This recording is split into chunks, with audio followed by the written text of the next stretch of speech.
Hi everyone, I am Vanshika and welcome back to my another video.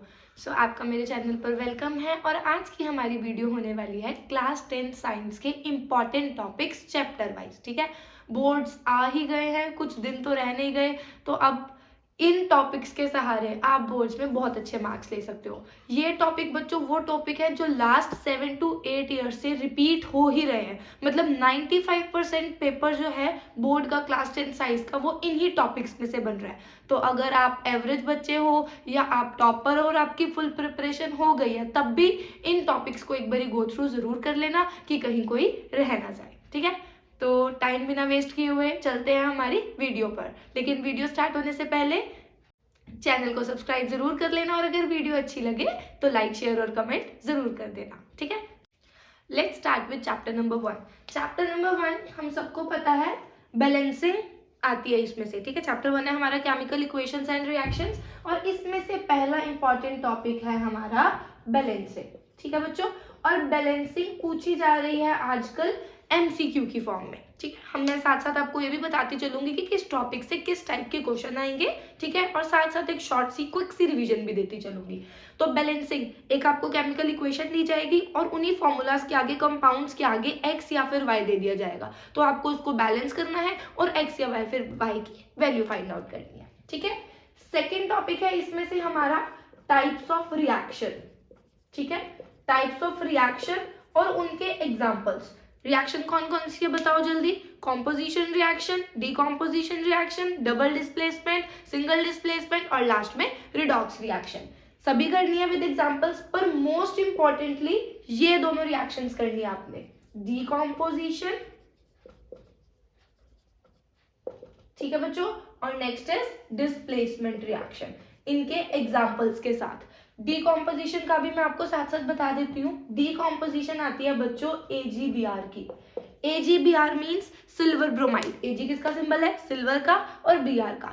जब हम इनको light colour की bottles में स्टोर करते हैं, ठीक है, या फिर हम इनको लाइट के सामने खुला छोड़ देते हैं, तो इनकी डीकॉम्पोजिशन हो जाती है। डीकॉम्पोजिशन का मतलब वो ब्रेक डाउन हो जाता है अपने अपने कंपाउंड्स में। ठीक है, तो AgBr टूट जाएगा, सिल्वर अलग हो जाएगा और ब्रोमीन अलग हो जाएगा। ठीक है, तो और इसकी डीकॉम्पोजिशन को हम फोटोकेमिकल डीकॉम्पोजिशन भी बोलते हैं। ठीक है, फोटो मीन्स लाइट, तो यानी सिल्वर ब्रोमाइड लाइट की प्रेजेंस में ब्रेक डाउन हो जाएगा, किसमें, Ag में और Br में। ठीक है, तो सिल्वर ब्रोमाइड लाइट की प्रेजेंस में ब्रेक डाउन हो जाता है, इसीलिए हम इसको लाइट कलर की बॉटल्स में स्टोर नहीं करते। तो इससे क्वेश्चन बनता है हमारा कि why is silver bromide stored in dark colour bottles. तो आपने सिंपल सा आंसर एक लाइन में लिखना है कि क्यों, क्योंकि इनकी डीकॉम्पोजिशन हो जाती है, ये ब्रेक डाउन हो जाता है। ठीक है, next displacement reaction. Displacement reaction के लिए आपको रिएक्टिविटी सीरीज पता होनी चाहिए। ठीक है, क्योंकि डिस्प्लेसमेंट तभी हो पाती है जब एक मोर रिएक्टिव एलिमेंट आता है और लेस रिएक्टिव एलिमेंट को डिस्प्लेस कर सकता है। ठीक है, जब आपको पता ही नहीं होगा कि ज्यादा रिएक्टिव है या लेस रिएक्टिव है, तो आप डिस्प्लेसमेंट रिएक्शन कैसे करोगे। तो इसीलिए डिस्प्लेसमेंट रिएक्शन के लिए आपको रिएक्टिविटी सीरीज का होना जरूरी है। इसका भी एक इंपॉर्टेंट क्वेश्चन मेरे माइंड में आ रहा है, कॉपर सल्फेट वाला। ठीक है, ये आपको सॉल्यूशन दिया है किसका, कॉपर सल्फेट का। कॉपर सल्फेट का कलर क्या होता है, ब्लू। हम सबको पता है कॉपर सल्फेट कौन से कलर का होता है, ब्लू। जैसे ही मैंने इसके अंदर आयरन की रॉड डिप करी, क्या किया, आयरन की रॉड को डिप किया, तो थोड़ी देर में मैंने देखा कि जो ब्लू कलर था ये गायब हो गया। ठीक है, ये कलरलेस और थोड़ा डर्टी डर्टी सा डर्टी कलर का आ रहा है। ठीक है, तो ऐसा क्यों हुआ, आयरन का सिंबल Fe और रिएक्शन हो रही है किसके साथ, CuSO4 के साथ। हम सबको पता है Fe और Cu में से Fe ज्यादा रिएक्टिव है, तो ये आता है Cu को उसकी जगह से हटा देता है और खुद उसके साथ अटैच हो जाता है। तो न्यू कंपाउंड क्या बन जाता है हमारा, FeSO4, और कॉपर मेटल अलग हो जाता है। तो जो सोल्यूशन का ब्लू कलर कॉपर की वजह से था, वो कॉपर तो सोल्यूशन में रहा ही नहीं, सोल्यूशन बन चुका है किसका, FeSO4 का। तो इसीलिए इसका जो ब्लू कलर है वो डिस्प्लेस हो जाता है। ठीक है बच्चों, तो डिस्प्लेसमेंट रिएक्शन का ये वाला एग्जांपल और डीकॉम्पोजिशन का ये सिल्वर ब्रोमाइड वाला एग्जांपल जरूर करके जाना। ठीक है, नेक्स्ट आ जाता है इसमें से हमारा रिडॉक्स रिएक्शन। ये मैंने आपको पहले भी काफी बार बताया है। रिडॉक्स रिएक्शन क्या होता है, ये दो वर्ड से मिलके बना है, red and ox. Red means reduction and ox means oxidation. तो यानी ऐसी रिएक्शन जिसके अंदर ये दोनों प्रोसेस साइमल्टेनियसली हो रहे हैं। वर्ड स्पेशल यूज किया जाता है साइमल्टेनियसली। साइमल्टेनियसली का मतलब एक साथ। तो a reaction in which reduction and oxidation occur simultaneously it's called redox reaction. अब इसका क्वेश्चन कैसे बनता है, आपको एक रिएक्शन दे दी जाती है और पूछा जाता है रिडक्शन कहाँ हो रही है, ऑक्सीडेशन कहाँ हो रही है, ऑक्सीडाइजिंग एजेंट कौन है और रिड्यूसिंग एजेंट कौन है। ठीक है, ठीक है बच्चों। तो ये redox reaction, balancing, types of reaction, ये आपने जरूर इस चैप्टर में से करके। और हाँ, उसके अलावा कलर चेंजिंग एक्टिविटीज में सिर्फ ये वाला नहीं करना, जितनी भी आपकी एनसीईआरटी में कलर को चेंज करके दिखा रहा है कि कौन सा कंपाउंड कौन से कलर में हो रहा है, वो भी जरूर करके जाना। जैसे मैंने ब्लू कलर वाला एग्जांपल दिया, तो फोर्थ हाफ में सभी कलर चेंजिंग एक्टिविटीज वाले क्वेश्चन करके जाने हैं NCERT based. Okay, on chapter number 2 that is acids, basis and salts. इसमें एसिड, बेसिस और सॉल्ट्स के बारे में पढ़ना है। ठीक है, तो इसका पहला इंपॉर्टेंट टॉपिक है इंडिकेटर्स। सभी इंडिकेटर्स के बारे में आप पढ़ेंगे, क्वेश्चन जरूर आता है।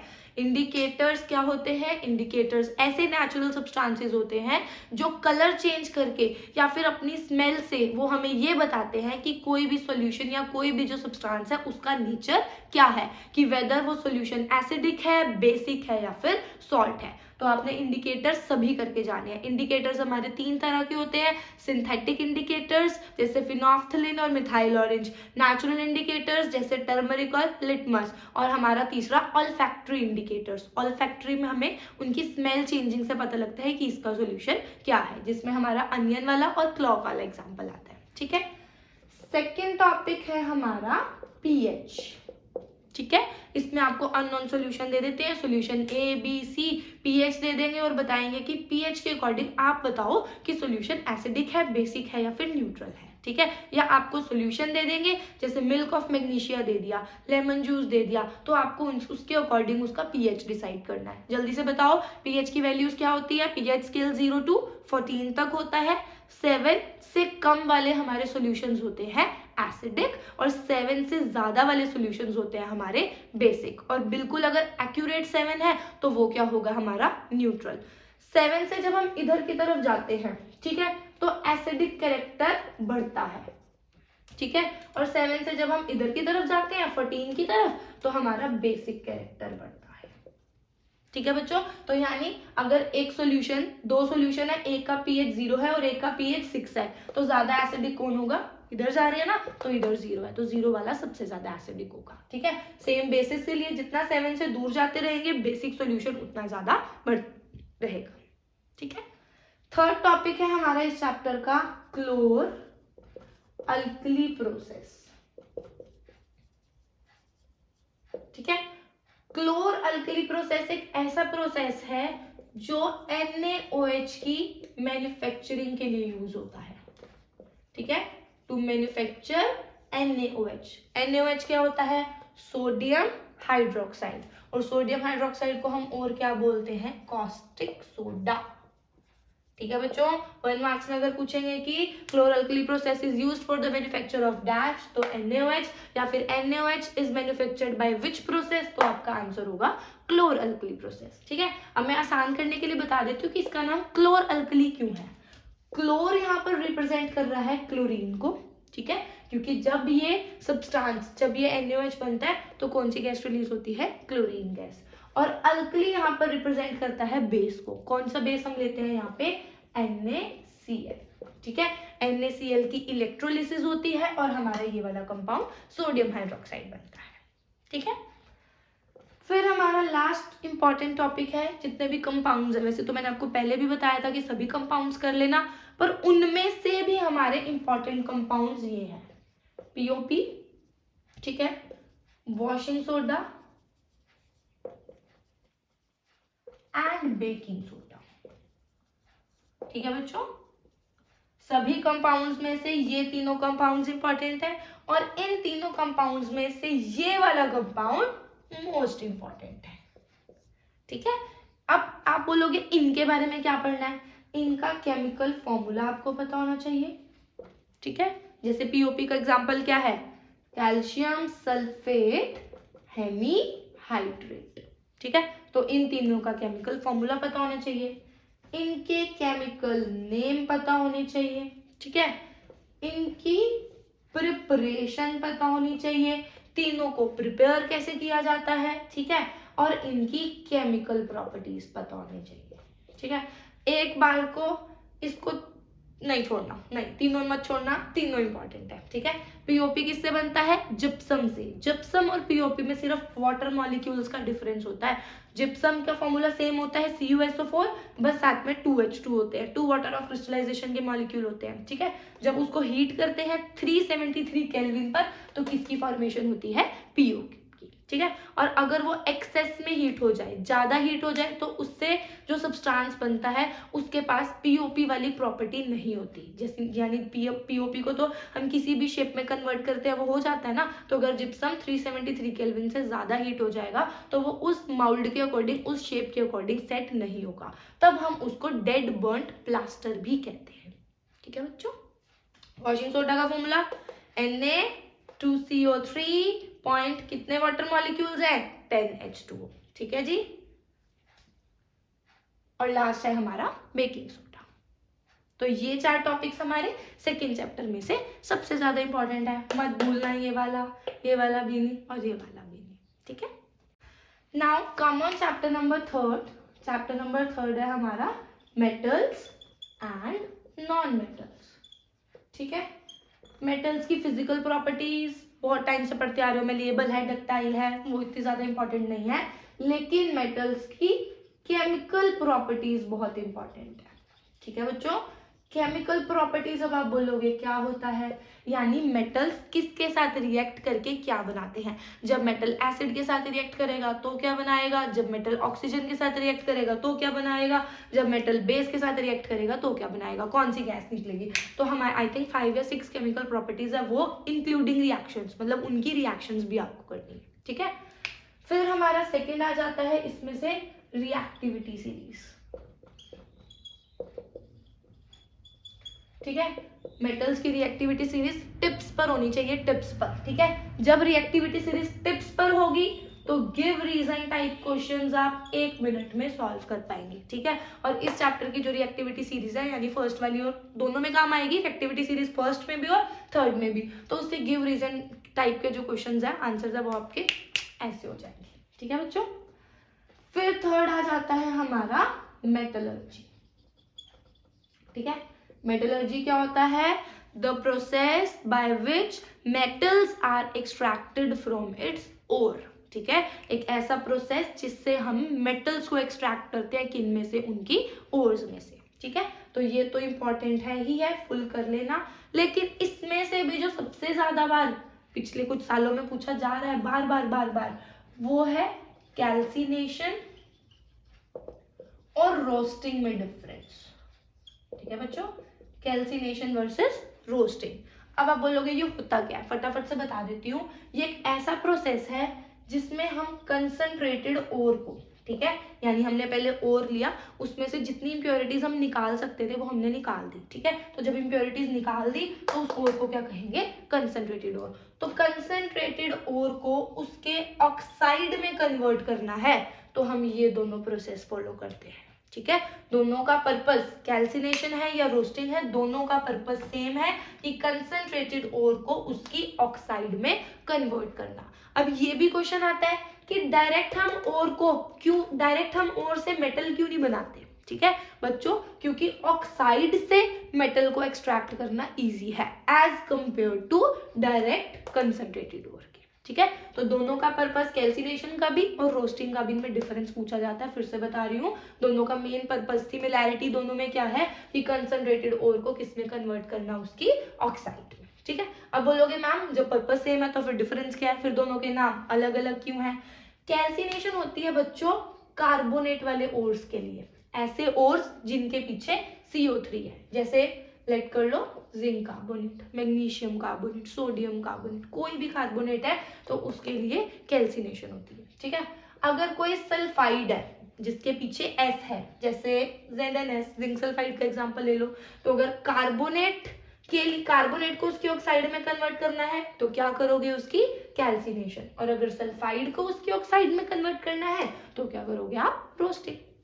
ठीक है, डिफरेंस आएगा तो पहला पॉइंट तो यही बन जाएगा आपका, calcination is done for carbonate ores and roasting is done for sulphide ores. ठीक है, सेकंड पॉइंट, जब इधर CO3 होता है लेफ्ट साइड, तो राइट साइड हमेशा कौन सी गैस निकलती है, CO2।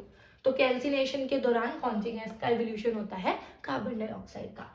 और जब रोस्टिंग होती है तो इधर कौन सी गैस निकलती है, सल्फर डाइऑक्साइड। सेकेंड पॉइंट, ठीक है, साथ साथ डिफरेंस आप लर्न भी कर लो, कार्बोनेटोर्स, सल्फाइडोर्स, कार्बन डाइऑक्साइड निकलती है, सल्फर डाइऑक्साइड निकलती है। ठीक है, फिर थर्ड पॉइंट आ जाता है हमारा, ये जो कैल्सिनेशन वाली है इनके लिए हमें एयर नहीं चाहिए, ऑक्सीजन नहीं चाहिए, बिकॉज ऑलरेडी इसके पास ऑक्सीजन है कार्बोनेट की फॉर्म में। ठीक है, तो ये जो प्रोसेस है it is done in the absence of oxygen. ठीक है बच्चों, और ये जो सल्फाइड वाला प्रोसेस है इसके लिए हमें एक्सटर्नल ऑक्सीजन सप्लाई करनी पड़ती है।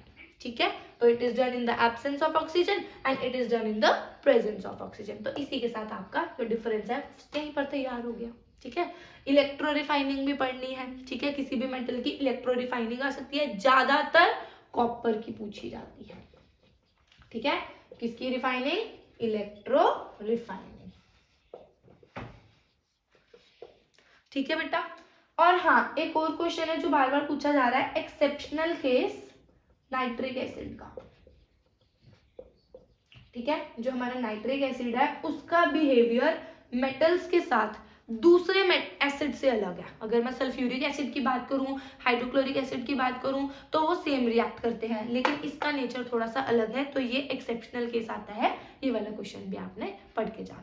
सो ये 4 इंपॉर्टेंट टॉपिक्स थे हमारे, किससे, मेटल्स एंड नॉन मेटल से, ये मत छोड़कर जाना। ठीक है, now let's move to my personal favourite chapter, that is chapter number 4, carbon and its compound.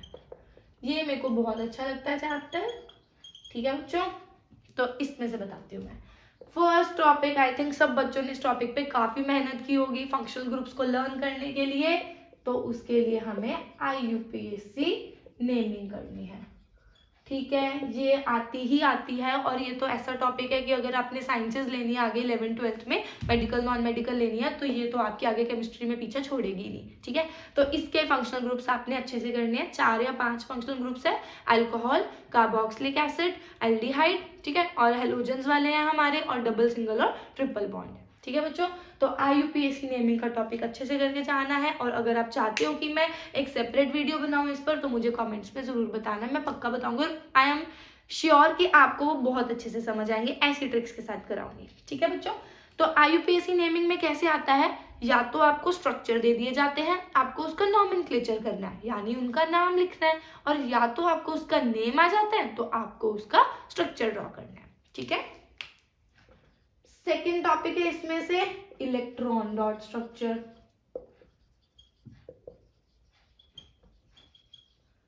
Electron dot structure किसके आएंगे, कार्बन वाला चैप्टर है तो कार्बन के ही आएंगे। और कार्बन जल्दी से बताओ कौन सा बॉन्ड बनाता है, 2 ऑप्शन दूंगी, आयनिक या कोवलेंट। नहीं याद, C से कार्बन, C से कोवलेंट, तो कार्बन का बॉन्ड कैसा होता है, कोवलेंट बॉन्ड। तो आपको कोवलेंट बॉन्ड बनाने आने चाहिए, जैसे एग्जांपल N2 में, O2 में, मीथेन में, ठीक है, C2H5OH, किसी भी कंपाउंड को आपको दे दिया जाएगा और बोला जाएगा draw it's electron dot structure. तो आपको याद रखना है कोई ट्रांसफर नहीं होता इलेक्ट्रॉन का, क्या होती है, म्यूचुअल शेयरिंग। अगर 4 इलेक्ट्रॉन इधर से आ रहे हैं तो 4 इधर से आ रहे हैं, अगर 1 इधर से आ रहा है तो 1 इधर से आ रहा है। ठीक है, तो शेयरिंग होती है, उसी वजह से हमारे कोवलेंट बॉन्ड की फॉर्मेशन होती है। थर्ड टॉपिक है हमारा बच्चों होमोलोगस सीरीज। आती है सबको, करी हुई है ना, पढ़ी है, जब आपने प्रिपरेशन करी है तो ये तो करी होगी। क्या होता है सीरीज, सीरीज क्या होता है, एक पैटर्न, छोटे होते हम पैटर्न्स करते थे ना, 5, 10, 15, 20, ठीक है, 2, 4, 6, तो आगे अपने आप 8, 10, 12 लिख देते थे। यानी सीरीज एक पैटर्न है जिसमें सब में इक्वल इक्वल गैप होता है। क्या होता है, इक्वल इक्वल गैप। तो होमोलोगस सीरीज के हर एक मेंबर में CH2 का गैप होगा। कितने का गैप होगा, CH2 का या फिर अगर मास में देखूं तो 14 यूनिट का गैप होगा। 14 कैसे आया, कार्बन 12, हाइड्रोजन 1, 2 हाइड्रोजन है तो 2 हो गया, 12 + 2 कितना हो गया हमारा, 14 हो गया। ठीक है बच्चों, तो homologous series is a series in which, important बात ध्यान से सुनो, फिजिकल प्रॉपर्टीज चेंज हो जाती हैं, केमिकल प्रॉपर्टीज सेम रहती हैं। ठीक है, तो ये जो भी सीरीज होगी ना आपकी, जैसे C2H5OH, मैंने आपको ये दे दिया और बोला नेक्स्ट मेंबर बताओ इसका, तो आपने कुछ नहीं करना, आपने क्या करना है, इसके अंदर CH2 की एडिशन कर देनी है। फंक्शनल ग्रुप सेम रहेगा, फंक्शनल ग्रुप OH है ना, तो फंक्शनल ग्रुप क्या रहेगा, सेम। C2 CH2 ऐड करो, 2 में एक ऐड हो गया, कितने आ गए, 3। H5 है, 2 ऐड हो गए, कितने आ गए, 7। C3H7OH, तो ये आपका नेक्स्ट मेंबर है। ठीक है बेटा, हाँ जी। तो अब इनके केमिकल प्रॉपर्टीज सेम क्यों है, क्यों, क्योंकि इनका फंक्शनल ग्रुप क्या है, सेम। तो केमिकल प्रॉपर्टीज पूरी की पूरी डिपेंड करती है किस पे, फंक्शनल ग्रुप पे। ठीक है, और अब मैंने बोला फिजिकल प्रॉपर्टी चेंज क्यों है, देखो बेटा कार्बन हाइड्रोजन ऐड हो रहा है तो यानी इनका मास भी ऐड होगा, तो मॉलिक्यूलर मास एक तरह का फिजिकल प्रॉपर्टी है। ठीक है, तो मास हमारे फिजिकल डायमेंशंस में आ जाता है ना, तो मास चेंज हो रहा है तो दैट्स व्हाई इसकी फिजिकल प्रॉपर्टी जैसे मेल्टिंग पॉइंट, बॉइलिंग पॉइंट, वो भी चेंज होगी। ठीक है बच्चों, तो ये इंपॉर्टेंट टॉपिक है, इसकी डेफिनेशन साथ साथ लर्न करो। It is a series in which each member, ठीक है, have same functional group, same chemical properties, different physical properties and each member has a difference of CH2। ठीक है, हर एक सक्सेसिव मेंबर में, सक्सेसिव का मतलब नेक्स्ट मेंबर में कितने का गैप होगा, CH2 का। अगर आपको इससे नेक्स्ट बनाना है, अगेन CH2 प्लस कर दो, 3C एक ऐड हो गया, C4, 7 है, 2 ऐड हो गए, 9, और फंक्शनल ग्रुप हमारा क्या रहेगा, सेम रहेगा। ठीक है बेटा, 2 टॉपिक्स और हैं हमारे जो इस चैप्टर के मोस्ट इंपॉर्टेंट है। एक तो है क्लींजिंग एक्शन ऑफ सोप, ठीक है, सोप काम कैसे करते हैं, उसके अंदर हमारा सारा माइसेल फॉर्मेशन आता है। ठीक है, वो कैसे होगा, और इसकी कुछ इंपॉर्टेंट रिएक्शंस, कितनी रिएक्शंस है जल्दी बताओ, 4 है या 5 है, 5 है। कौन कौन सी, एडिशन रिएक्शन, सब्स्टिट्यूशन रिएक्शन, ठीक है, कंबशन रिएक्शन, सपोनिफिकेशन रिएक्शन और एस्टेरिफिकेशन रिएक्शन। ठीक है, ओवरव्यू रिएक्शन होती है किसके लिए, अनसेचुरेटेड हाइड्रोकार्बन्स के लिए। सब्स्टिट्यूशन रिएक्शन होती है हमारी सेचुरेटेड हाइड्रोकार्बन के लिए यानी सिंगल बॉन्ड वालों के लिए। कंबशन रिएक्शन में होती है बर्निंग, जब भी कोई कार्बन का कंपाउंड बर्न करता है, ये भी 2 वेज से बर्न करता है, एक सफिशिएंट सप्लाई ऑफ ऑक्सीजन में और दूसरा इनसफिशिएंट में। जब प्रॉपर सप्लाई मिलेगी ऑक्सीजन की तो कार्बन डाइऑक्साइड गैस रिलीज होती है, और जब प्रॉपर सप्लाई नहीं मिलेगी तो कार्बन मोनोऑक्साइड रिलीज होती है, और वो हमारे लिए बहुत ज्यादा हार्मफुल है। ठीक है, सपोनिफिकेशन और एस्टेरिफिकेशन एक दूसरे के इनवर्स है। एस्टेरिफिकेशन में एस्टर की फॉर्मेशन होती है और सपोनिफिकेशन में वही एस्टर ब्रेक डाउन हो जाता है अपने कॉन्स्टिट्यूएंट कंपाउंड्स में। अब कॉन्स्टिट्यूएंट कंपाउंड्स कौन से हैं, अल्कोहल और कार्बोक्सिलिक एसिड, ठीक है, यानी इथेनॉल और साथ में इथेनोइक एसिड। ठीक है, ये कंसंट्रेटेड H2SO4 की प्रेजेंस में, किसमें, कंसंट्रेटेड H2SO4 की प्रेजेंस में एक एस्टर की फॉर्मेशन करते हैं और साथ में वाटर निकल जाता है। ठीक है, ये रिएक्शन बहुत ही इजी है, बच्चों को थोड़ी टफ लगती है लेकिन बहुत इजी है। चलो करके दिखाती हूँ, देखो इथेनॉल का फॉर्मूला C2H5OH, ठीक है, इथेनॉल है ना, OL है क्योंकि OH आ गया, इथेनोइक एसिड CH3COOH। ठीक है बच्चा, अब देखो इसके ऊपर डालना है मैंने कंसंट्रेटेड सल्फ्यूरिक एसिड। क्या डालना है, कंसंट्रेटेड सल्फ्यूरिक एसिड। आपको इंपॉर्टेंट बात बताने जा रही हूँ, जो कंसंट्रेटेड सल्फ्यूरिक एसिड होता है ना, वो एक डिहाइड्रेटिंग एजेंट होता है। कौन सा एजेंट, डिहाइड्रेटिंग। तो यानी डिहाइड्रेशन में वो क्या करेगा, वो सारे के सारे वाटर मॉलिक्यूल्स को निकाल देगा। ठीक है, अब वाटर मॉलिक्यूल माइनस करना है मुझे, क्या निकालना है इसमें से, H2O। H2O किससे बनता है, एक H और दूसरा OH, यहां से लिया OH, यहाँ से लिया H, इन दोनों को निकाल दो, ठीक है। ये वाला और ये वाला जो बचा, इन दोनों को मिक्स कर दो, एस्टर बन गया, बस सिंपल। ये लिखो पहले CH3COO, फिर ये वाला पार्ट C2H5 और साथ में ये जो वाटर निकला है, तो दिस इज देन एस्टर। और एस्टर हम सबको पता है एक स्वीट स्मेलिंग कंपाउंड होता है जो कि परफ्यूम्स में यूज होता है, ठीक है बच्चा। और सपोनिफिकेशन रिएक्शन इसकी जस्ट उल्टी है, ऑपोजिट है, रिवर्स है। इसी एस्टर को ब्रेक डाउन करते हैं तो ये वापस से हमें एक अल्कोहल और कार्बोक्सिलिक एसिड दे देता है। इसमें हम एसिड यूज कर रहे हैं तो उल्टा जाने के लिए हम बेस यूज करते हैं, दैट इज NaOH, ठीक है। तो इसी के साथ हमारे ये चैप्टर 4 के इंपॉर्टेंट टॉपिक्स कवर हो जाते हैं। Our first part is completed. Come to biology. Biology का पहला चैप्टर है हमारा लाइफ प्रोसेस। आप बोलोगे कि मैम जब हमने इसको स्टार्टिंग में किया था तभी 1 महीना लग गया था, ठीक है, तो अब कैसे इतनी जल्दी कर लेंगे। जो इसमें से बता रही हूँ वो कर लेना, उसके अलावा कुछ करने की जरूरत नहीं है, ठीक है। लाइफ प्रोसेसेस में सबसे पहले हमने 4 पार्ट्स में इसको डिवाइड किया हुआ है, हम सबको पता है। फर्स्ट इज न्यूट्रिशन, ठीक है, second is respiration, third is circulation, ठीक है, और फोर्थ है एक्सक्रीशन।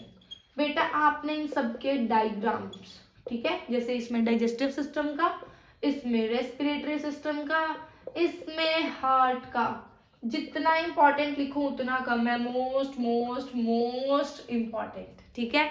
इसके आने के चांसेस 99.9% होते हैं और पिछले टाइम से ये आ भी रहा है, ठीक है। इसकी लेबलिंग आ जाती है, इसके लेबल करके पार्ट्स उसके फंक्शन दे दिए जाते हैं या फिर उसकी वर्किंग को एक्सप्लेन कर दिया जाता है, ठीक है।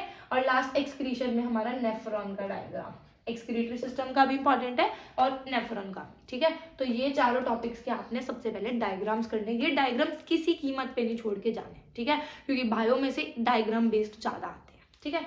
फिर न्यूट्रिशन में से आपने एंजाइम्स के बारे में पढ़ना है, ठीक है, कौन सा एंजाइम क्या डाइजेस्ट करता है। सलाइवा के अंदर हमारा अमाइलेज होता है, वो कार्बोहाइड्रेट डाइजेस्ट करता है, ठीक है। फिर हमारा ट्रिप्सिन होता है, वो प्रोटीन करता है, लाइपेज होता है, वो लिपिड करता है, ठीक है। तो वो सारे अपने एंजाइम्स करने हैं।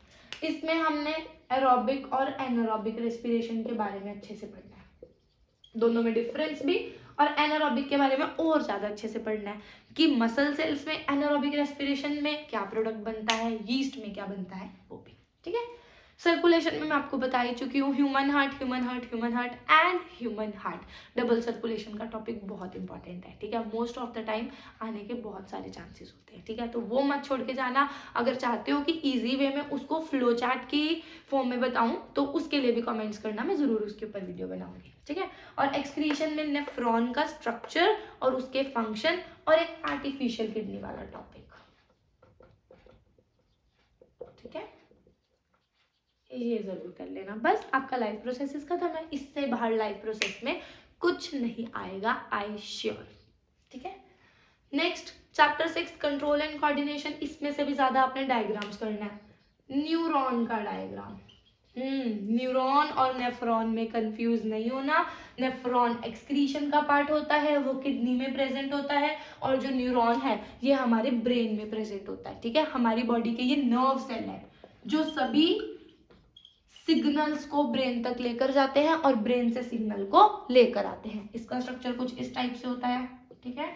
ये हमारा साइटन है, ये डेंड्राइट्स, ये ब्रांचेस जो हैं, ये न्यूक्लियस, ऐसे एक्सॉन होती है और यहाँ पे नर्व एंडिंग्स होती है। मैं कह रही हूँ ये तो भूल के जाना ही नहीं है, ठीक है। इसका स्ट्रक्चर भी, ठीक है, प्लस इसका फंक्शन भी, हर एक पार्ट का फंक्शन, कि डेंड्राइट्स का क्या फंक्शन है, एक्सॉन का क्या फंक्शन है, नर्व एंडिंग्स का क्या फंक्शन है, ठीक है बेटा।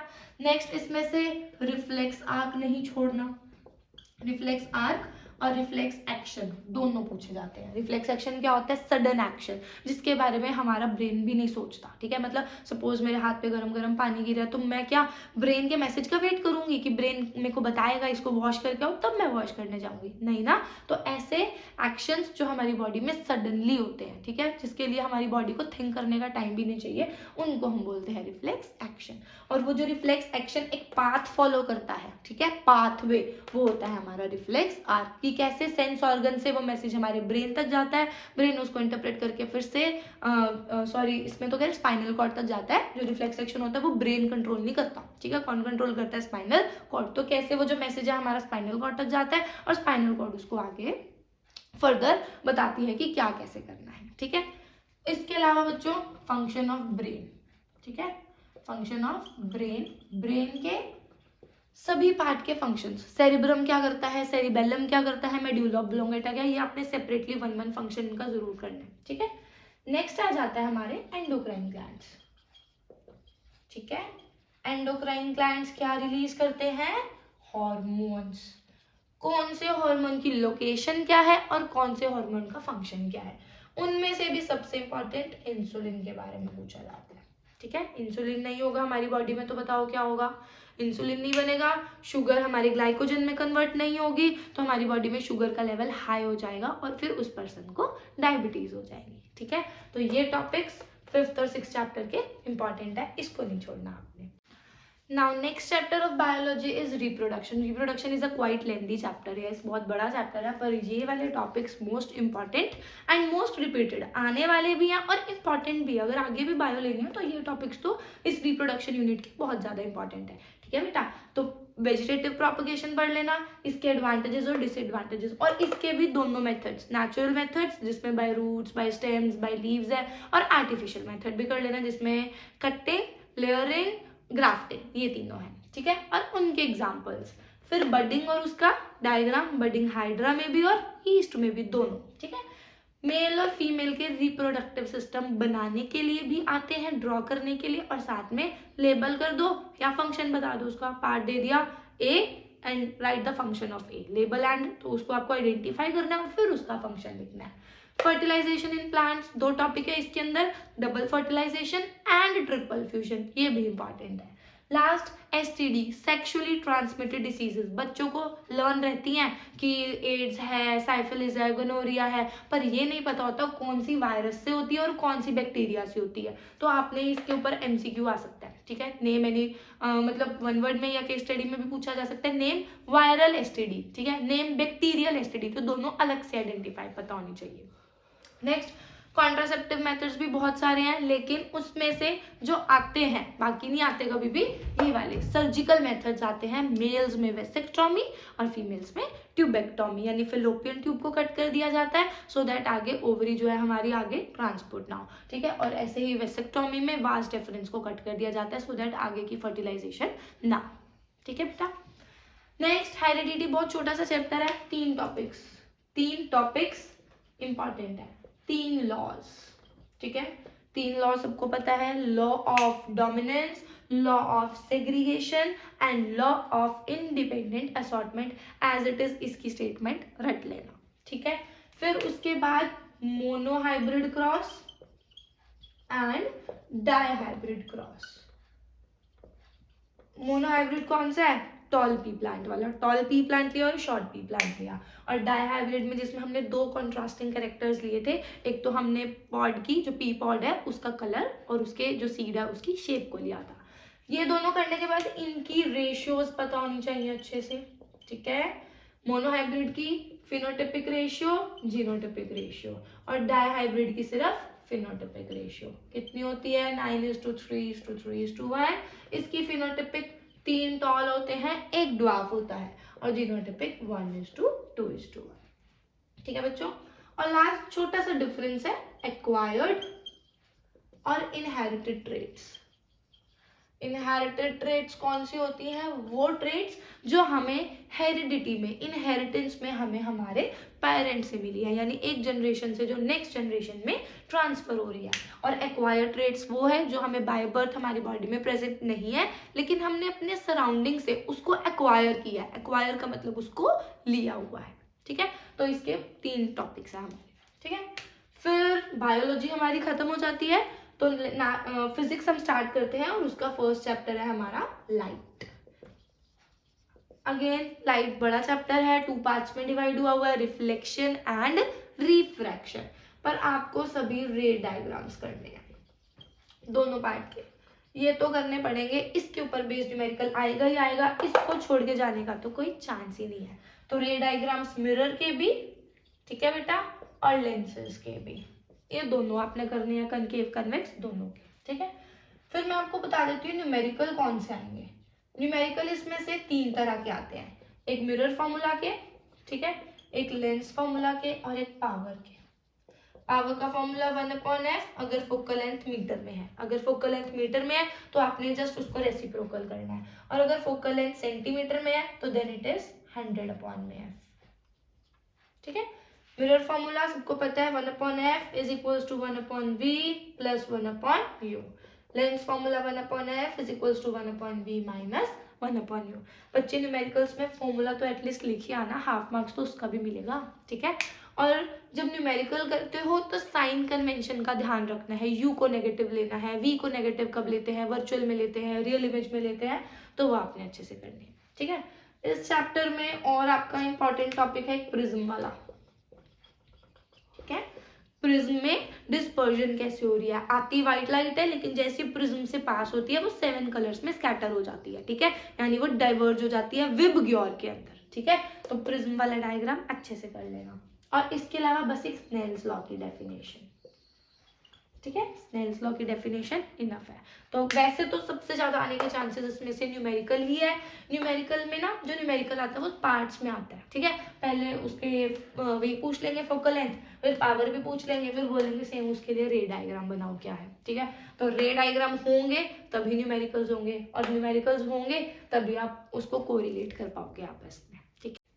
Now come on chapter number 10, फटाफट से कवर अप करते हैं, वीडियो थोड़ी लंबी हो रही है। ठीक है, तो चैप्टर 10 है हमारा ह्यूमन आई। ह्यूमन आई है तो ह्यूमन आई ही कर लेना, मतलब ह्यूमन आई का डायग्राम अच्छे से कर लेना। डायग्राम ड्रॉ करने के लिए भी आ सकता है और साथ साथ लेबलिंग के लिए भी आ सकता है, और वही लेबल करके सेम फंक्शन आइडेंटिफाई करो। ठीक है।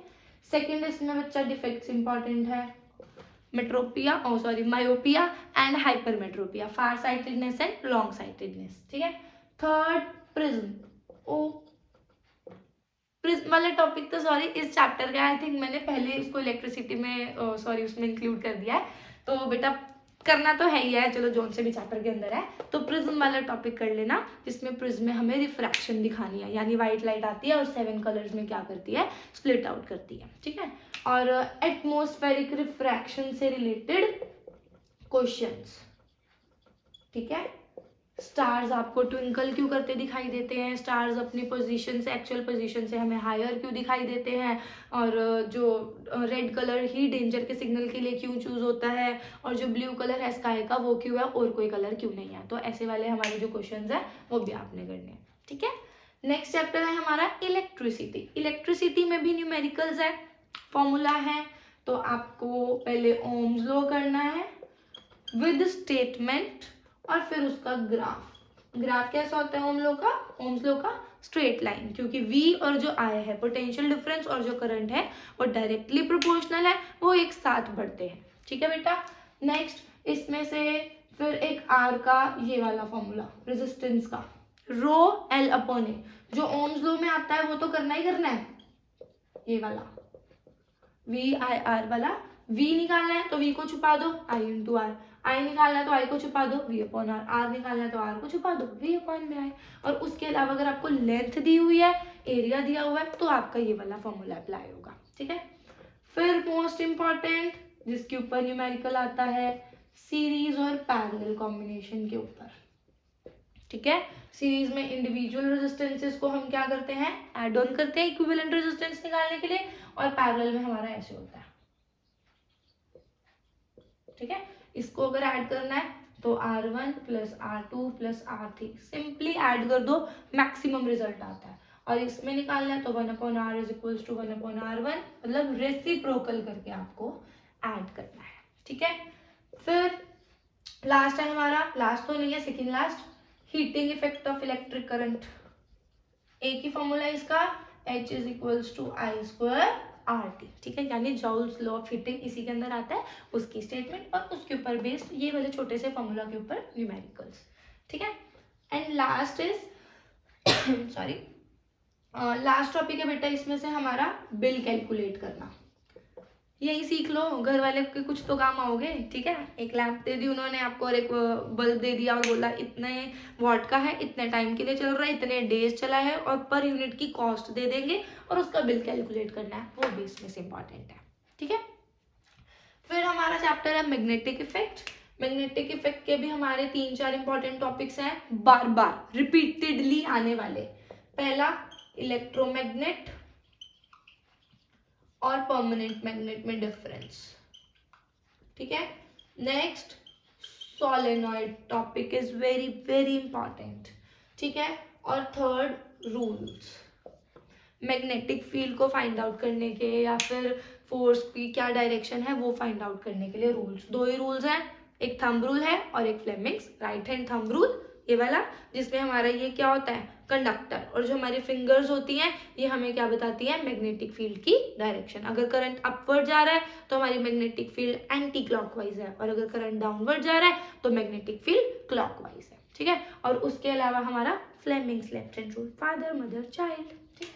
तो ये 3 टॉपिक्स आपने इसमें से करने हैं, ठीक है। लास्ट चैप्टर रह गया हमारा आर इन्वायरमेंट, उसमें से मैं ओरली आपको बता देती हूँ, चैप्टर नंबर 13।